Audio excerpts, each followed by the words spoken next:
Assalamu alaikum students. I am your English teacher and today it's our second online class. तो आज की class में हम आपके चैप्टर नंबर 1 की एक्सरसाइज करेंगे। चैप्टर नंबर 1 की एक्सरसाइज आपकी बुक के पेज नंबर 4 से स्टार्ट हो जाती है। सबसे पहले क्वेश्चन आंसर आते हैं।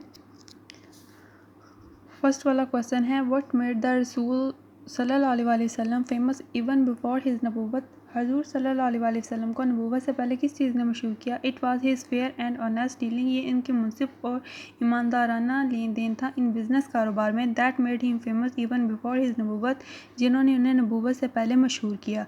सेकेंड क्वेश्चन है वाई डिड हज़रत खदीजा डिसाइड टू मैरी हज़रत मोहम्मद सल्लल्लाहु अलैहि वसल्लम।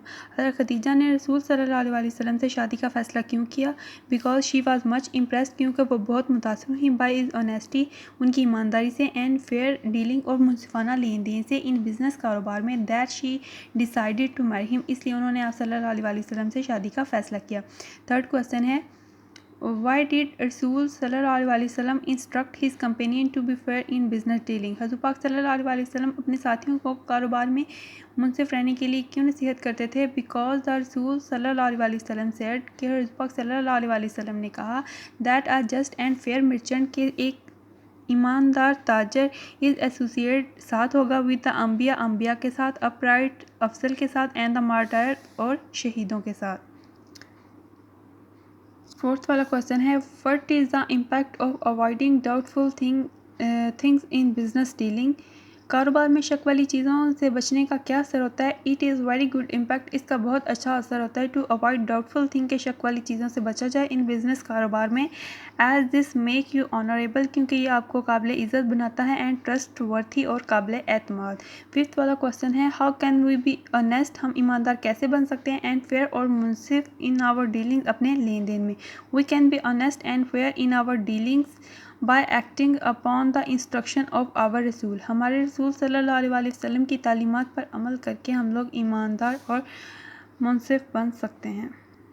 उसके बाद आपकी बुक के पेज नंबर 4 पे फिल इन द ब्लैंक्स आ रही हैं।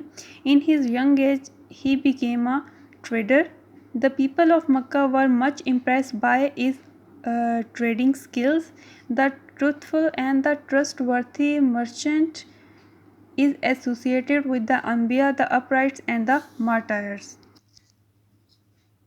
उसके बाद पेज नंबर 5 पे आ रहा है he who guards against doubtful things keep his religion and his honor blameless। Fifth वाला है Allah shows mercy to the man who is kind when he sells, when he buys and when he makes a claim। उसके बाद आपकी book के page number 6 पे grammar portion आ रहा है। Grammar portion में आपके पास है कॉमन नाउन। कॉमन नाउन कहते हैं इसम नकरा को, कोई भी आम चीज़ होगी वो हमारे पास कॉमन नाउन होता है। पेज नंबर 7 पे ए वाली एक्टिविटी है fill in the blanks using common noun given below. A person who sail on the water is called a sailor, a person who acts in a play is called an actor, a person who tells lies is called a liar, a person who begs is called a beggar, a person who has studied law is called a lawyer। उसके बाद proper noun आते हैं। Proper noun होता है the name of specific person, किसी भी ख़ास चीज़, शख्स या जगह के नाम को हम लोग प्रॉपर नाउन कहते हैं।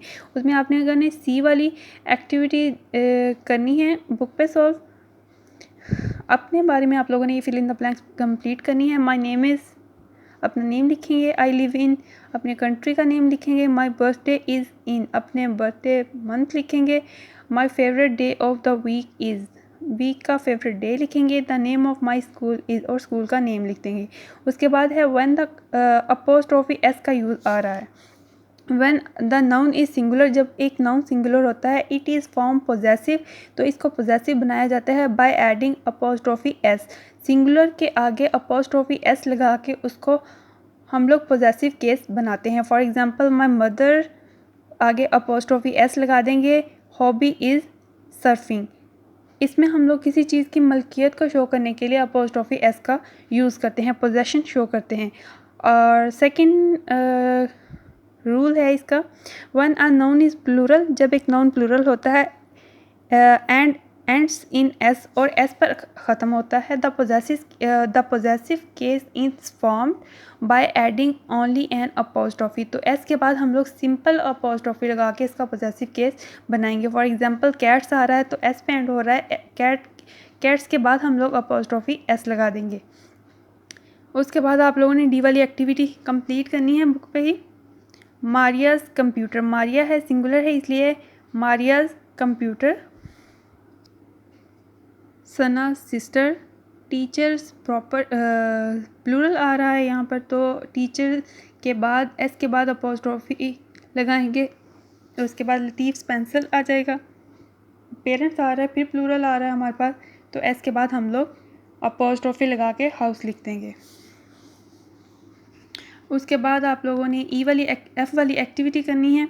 उसके बाद है जी इसमें read the following sentences taken from the lesson and underline simple past verb. Past verb होता है जो ईडी पे या सेकंड फॉर्म ऑफ वर्ब जो होती है उसको आप लोगों ने अंडरलाइन करना है।